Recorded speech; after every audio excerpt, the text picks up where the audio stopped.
We're learning a bit from a program we used to have called Tales by Moonlight. Tales by Moonlight. Because the Tales by Moonlight, they taught them respect, they taught them hope, they taught them generosity, told them gratitude.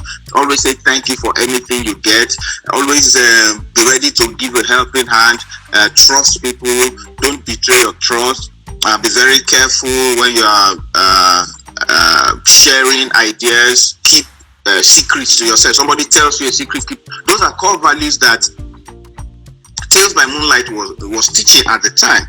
But you see, when you then take that out of the system, the children would now begin to look for those core values in other places. And where did they get all those core values? They started getting it from Cartoon Network. Sure. And some of the lessons from Cartoon Network, Sesame Street used to teach some of that for some of us. We used to benefit a bit of that from Sesame Street, but you don't have that anymore. So the foundational education that people got from home and then they got from education from the schools helped them to shape what they saw of life and what they then want to become. And I believe that it is the absence of that that is giving us a lot of stress. And so there's need for us to understand core values, and those core values are the things that will then trigger the greatness that we expect. There's I was talking with my mom the other day, and my mom said, you're sounding so down. I said, no, mommy, I'm okay. She said, call me on video. He said, call me on WhatsApp video. And immediately it hit me that our parents are beginning to level up. And that's one thing that you can do to bridge the gap. They're leveling up. You need to be, and the thing is, if the person is not even educated enough to use the phone, it means that the person has been denied a bridge. Because if the child is in the UK or the US and the mom is in Taraba, Ugeli, Delta, Bomadi, or anywhere, communication is one way to bridge that. Talk to them, encourage them, and speak with them. For instance, you hear of depression all the time. Sometimes this depression can come from being just lonely or not having somebody to talk to. It is not by phone, not by text, but the fact that as I'm talking with you now, this is communication. But this cannot happen without innovation. So you have to embrace innovation. That's one thing that we can do to bridge the gap and get to let these ages relate properly. There's a question from Ekene. Ekene is asking that why is there always friction between millennials and Gen Z? Okay, so what happens is that the value system are all different. We've been brought, so you have the millennials who were taught to be tolerate things, and then you have the Gen Zs that feel like we've had enough. Opportunities are not there. The millennials were hopeful. These Gen Zs are desperate. And when somebody is hopeful and another person is desperate, there would always be a clash of interest. So one person is feeling like, I can't see what you are hoping for. And the other person says, I don't know why you are desperate. We've been here 20 years.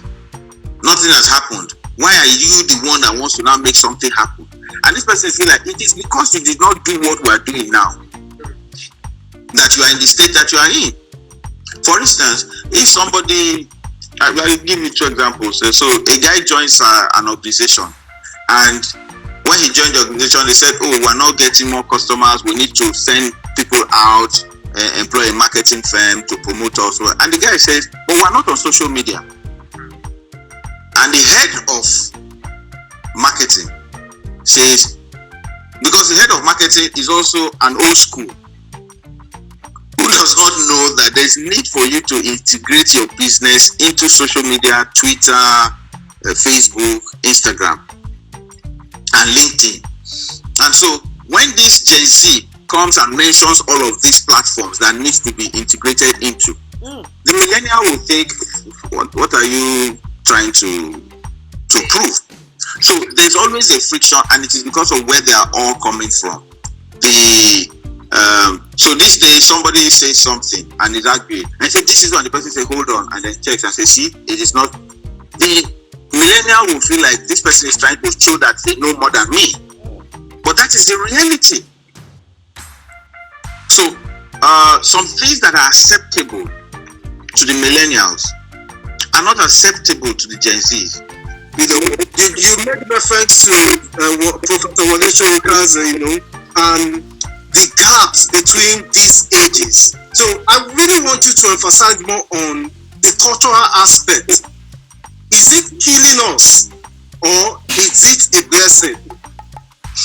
Okay, regarding the culture, I'll tell you that sometimes some things are permissible, some things are acceptable, and then some things are a no-no. For instance, if I walk into a lift, I'm a young man, I'm over 50, I walk into a lift and I see a woman that is older than me, and I say, "Good day, ma." And she says, "Oh, good day, my son, how are you?" I say, "Fine." If she has 2 children with her, I will stand. If the children do not say anything to me, I will ask her, "Are these your children?" If she says yes, I'll say, "Why did they not greet?" You see, what happens most times is that when you greet the woman and she responds to you, the children are supposed to learn immediately that they are also supposed to greet. And they don't greet you. But what happens in the society right now is that when you greet the woman, if the children, you're like, "Oh, it's not my fault. It's not my problem. Let them go." You understand? And it continues. There's a difference between respect, culture, and reality. There's a difference between culture, respect, and reality. For instance, if I'm in a bus or in a train and a pregnant woman comes in and I see the pregnant woman, I will let her sit down. Alright? If I get up from that seat for the woman to sit down, and somebody who is not pregnant now saw me and then quickly jumps to sit down, I will make the person get up. But let me tell you why I would do that is because it's out of respect for the person, that I'm getting up for the person, because the person is carrying a child and I feel the person should be given any assistance that is necessary, But if I get into a train and everybody is sitting down and I know I'm older than all the people that are inside the train and nobody gets up for me, I then know that it's the reality of the time that nobody here has respect. And I move on. So that's tolerance. So there's tolerance, there's culture, and there's respect. That is how you deal with this culture shock.